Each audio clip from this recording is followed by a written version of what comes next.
everybody, and welcome to Just a Bit Outside, presented by WaFd Bank. Join a best bank at wafdbank.com.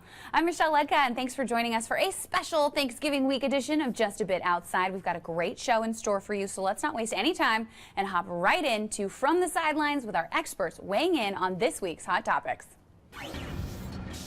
Joined now by Levine, Seattle restaurateur, Ethan Stowell, and of course Cindy Brunson, longtime SportsCenter anchor who's most recently been with the Pac-12 Network. You guys, thanks so much for joining us for From the Sidelines to give us your hot takes today. Thanks so much for having us. All right, we'll start with pressing sad news of the week.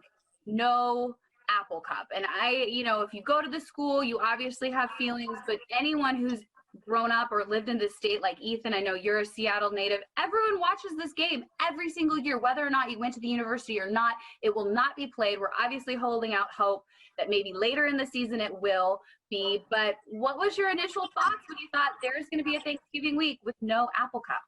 I'll jump in here as a WSU grad. I was bummed only because the best part of the Nick Rolovich introductory news conference was the fact that he knew exactly how many days were counting down to the Apple Cup. It's what every Cougar fan wanted to hear, somebody who was actually on the sidelines and invested in that big game.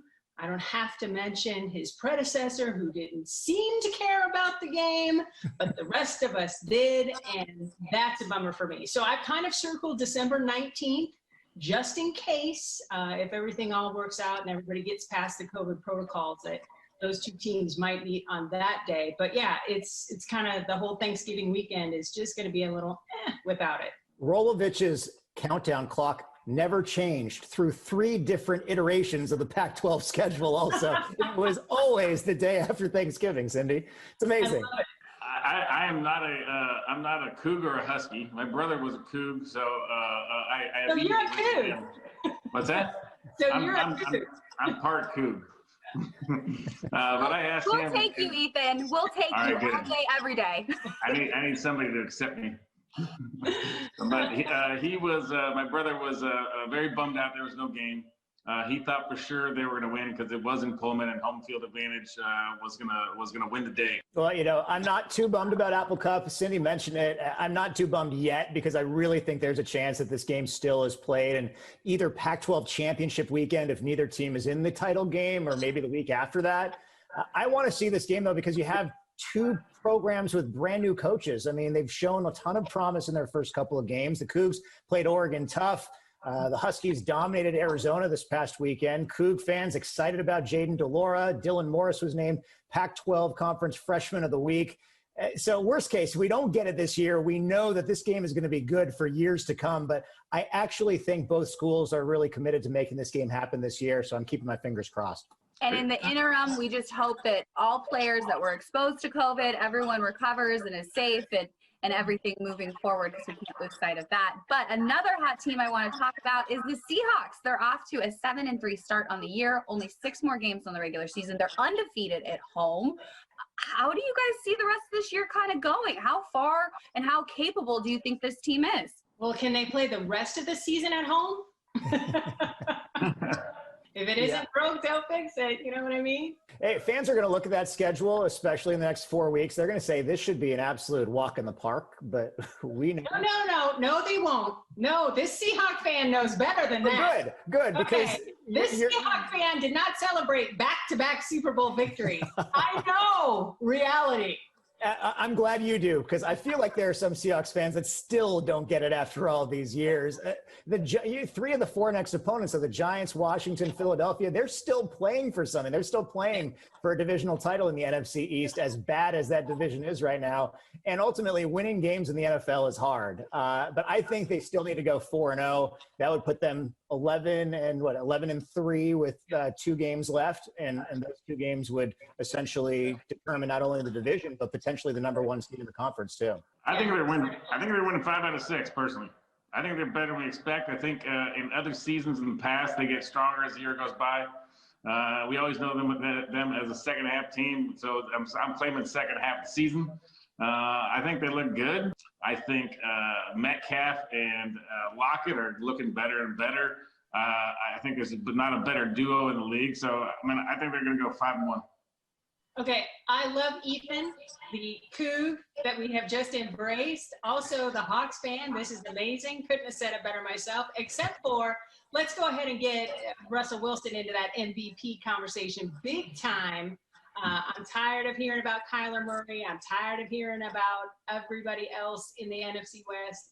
Russell Wilson is the real deal, period, end of story. Yeah. He's got to prove it these next 6 games, and they're great 6 games to do it. I still want to do a show with Russ and myself as let Russ cook, and I'll teach him how to cook. That's my plan. I love that. That's my plan. I gotta figure out how to accomplish that. But what would you cook? Oh, whatever he wants to cook. It doesn't matter to me. I would get. I mean, when he goes to the Met all the time, which is a little disappointing to me personally, even though the Jim and the guys at the Met are great. But I'm just gonna go. As all those football players are, we definitely do some cooking for them on a regular basis. They like their protein, I'll tell you that. So going to the Met, Ethan, is like rooting for the Arizona Cardinals, then, right? Is that sort of? not quite the same, but yeah. Okay. Not the same level. Not that bad. I love it. But this is the perfect time for me to put my plug in here. Of all your restaurants, Ethan, I mean, I love them all. I've been to quite a few of them. They're so fantastic. But Red Cow. Red Cow's good. Oh, I see. And so the Seahawks players, we got to get them to Red Cow because there's tons of protein options there. But I don't know what you do with the French fries at Red Cow, but they're like, Aaron, pretty good. If you have not been, you must go next time you're in Seattle. They're super good. Definitely hard fried, a couple times fried, a little clarified butter at the end, a little bit of spices, a little bit of pepper, a little herbs. They're super good. Yeah, I'm definitely on board with that. I lived right down the street from Tavolata for a number of years and also went to How to Cook a Wolf. So I'm a big fan of your restaurants, Ethan. All right, well, thank you. Thank you. Okay, I'm new to this. Red Cow, I've got to mark down with the Sharpie. Michelle, you know my taste in restaurants is Red Cow right there. Oh, absolutely. Obviously, our lovely Cindy Brunson is joining us today from the Arizona, Phoenix area. And yes, you would love it. Next time when COVID is over, Cindy, we're having a date in Seattle and I am taking you to Red Cow and we are getting all the French fries. Okay. Yeah. I'm down. And honest here, my sister works at Amazon and she always takes me to the Met. So I kind of thought that was the deal. But and the Met's great. Don't get me wrong. To tell her the Met's great. Not the deal. I think the Met's great. I mean, it is a classic, great Seattle bar and steakhouse to go hang out at before or after the game, or for your power dinners and things like that. I mean, we're definitely more neighborhood type restaurants, where you go hang out with your spouse or your friend and just hang out in the neighborhood and have a nice meal and a nice glass of wine. All right. I like that. The filet mignon that I have had at Red Cow rivals any filet mignon I've ever had, even at the Met. So I like it. On the food note, obviously it's Thanksgiving week. Ethan, I think you're going to have a leg up on this one over the rest of us here. It's an unusual year, so let's take that out of the picture for a moment. But if this was a normal Thanksgiving, what are you responsible for? What's your dish of choice? What do you go to as you're like, if I could bring one thing to Thanksgiving, this is what I'm bringing? And I think, Ethan, we got to start with you. Yeah, I mean, usually if I'm cooking, it's usually for a group, right? So I do a turkey and a prime rib. This year I'm going to do just a turkey, and I'm terrified. There's only 4 of us, and I've only seen like 20-pound turkeys in the grocery store. So I'm like, I don't know what to do with all this. But I'm going to do what we do all the time. It's like all the fixings, the yams, the mashed potatoes, the Brussels sprouts, the green beans, all the stuff, the cranberry sauce, all the stuffing, all that stuff. And the other thing I will shamelessly plug is the Ballard Food Bank Turkey Trot. That's an awesome thing that's become a family tradition for us. It's running doing a 5K for the Ballard Food Bank. So I always think that's a fun way to start the day. And then you don't have any excuses later when you can actually eat it carefree, knowing that you ran a 5K earlier in the day. I think usually I'd walk the 5K with a hot toddy, but hey, whatever. Whatever works. I'm loving Ethan more and more, and every time he speaks, he sounds more like a Coug. I don't know. It's just me. Kindred spirits here. Kindred spirits. Yes.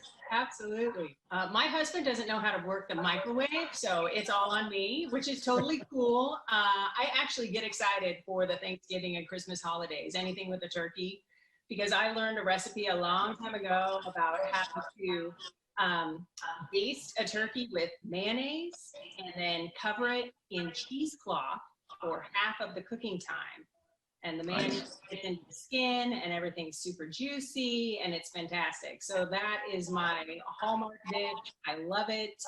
And of course, all the fixins. And we've been doing keto this month. So that Thanksgiving Day is our cheat day. And I have never looked more forward to anything in my life. I love it. Listen, I'm actually going to go a different direction than food here because Thanksgiving is my wheelhouse. I basically associate this holiday with the Levine Family Olympics because I actually wrote my college admissions essay on the Thanksgiving traditions we have in our family. On Thanksgiving Day, there would be an 8-ball billiards tournament at my uncle's house. And the day after Thanksgiving, we would have a family and friends golf tournament that we would call the Turkey Shoot. And we did this every year from the time I was 8 years old until I was 21 or 22. And pretty much every year I would be so excited that I wouldn't be able to sleep the night before. I wanted to win the golf tournament. I wanted to win the pool tournament. Who cared about turkey or mashed potatoes? Who was I playing in the next round of the pool tournament? Who was my partner for the golf event? It was so much fun.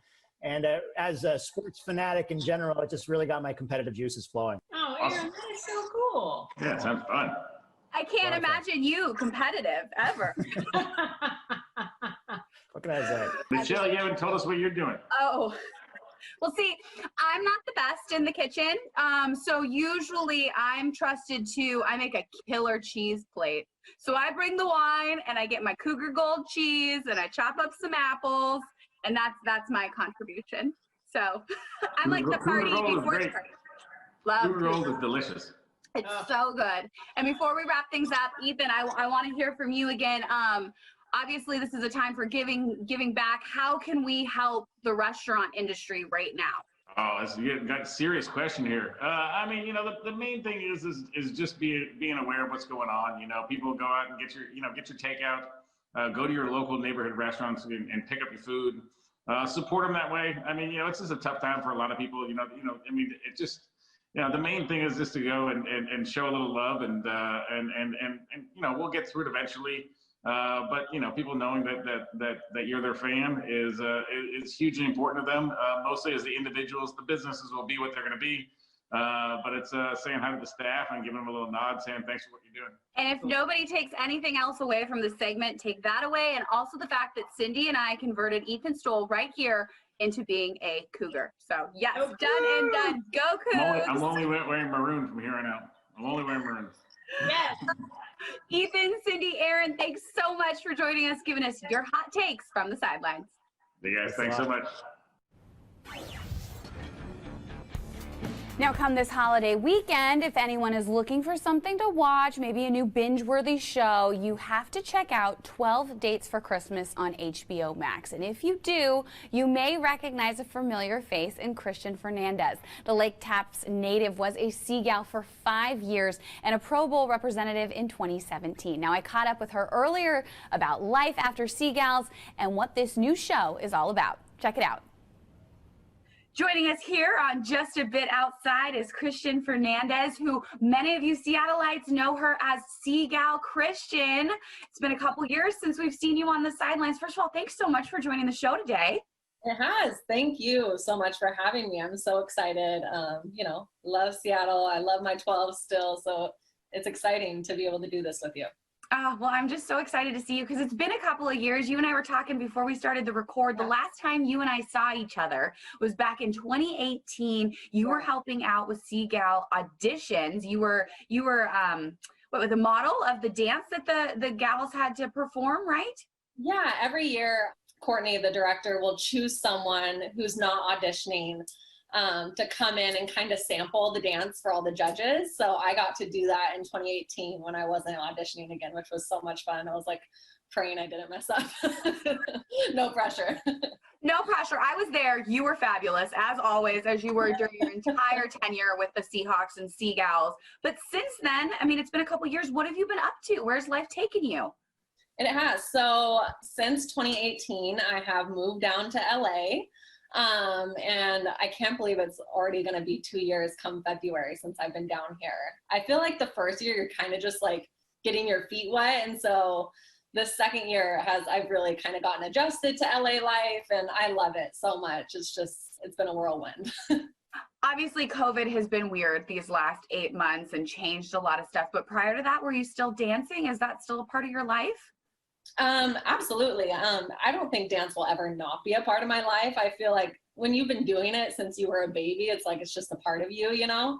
I'm not dancing for another team, you know, I'm loyal to my Seahawks,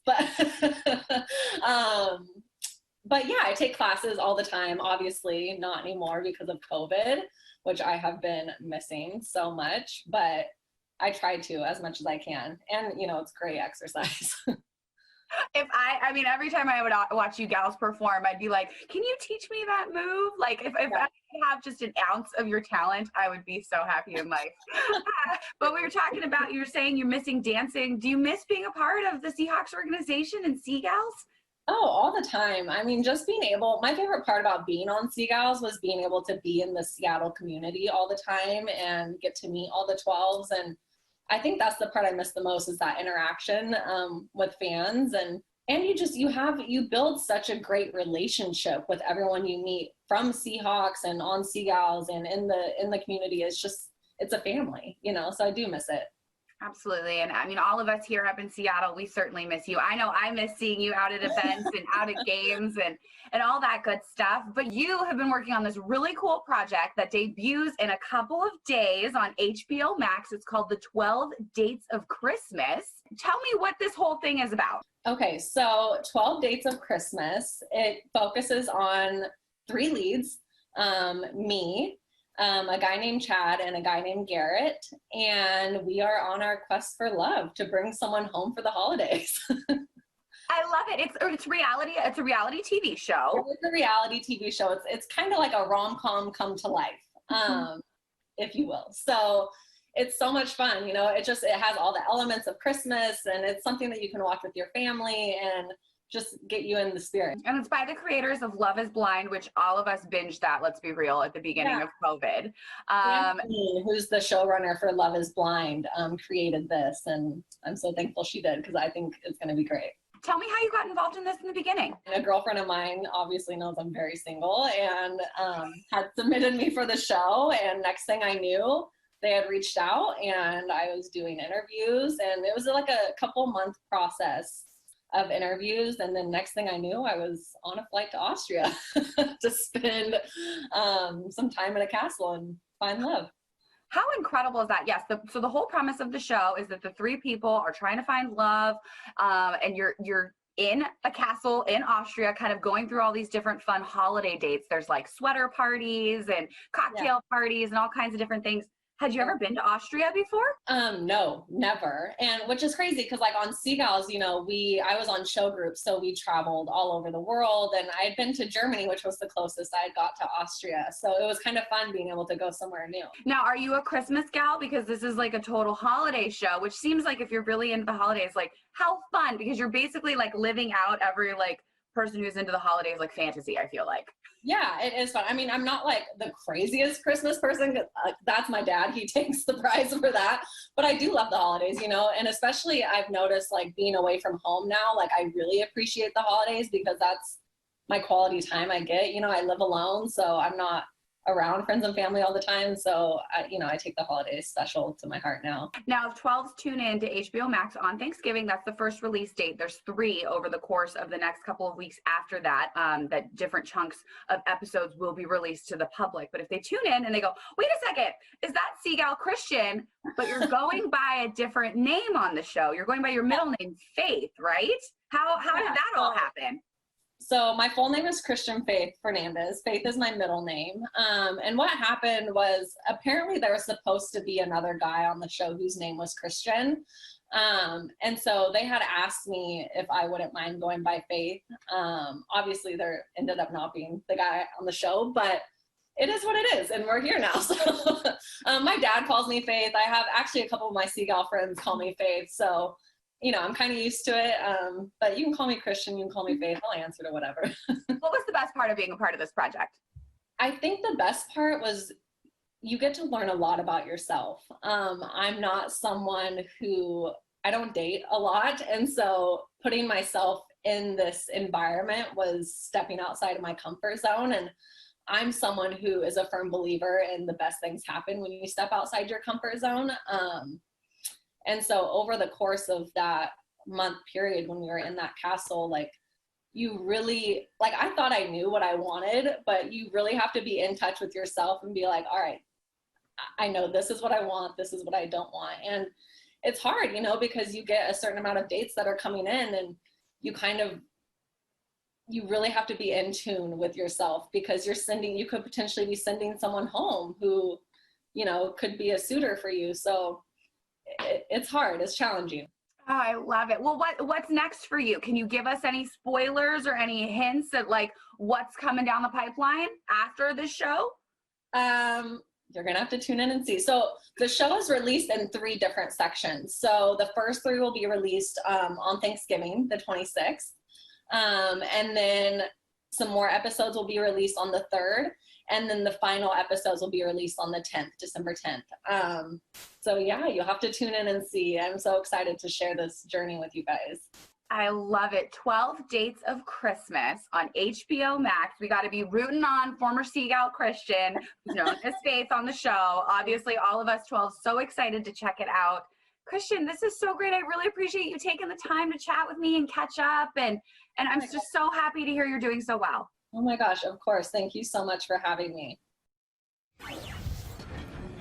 Erin Levine back now joining me. And Erin, it's so fun to see where so many of these talented dancers that have performed here in Seattle end up. Yeah, absolutely.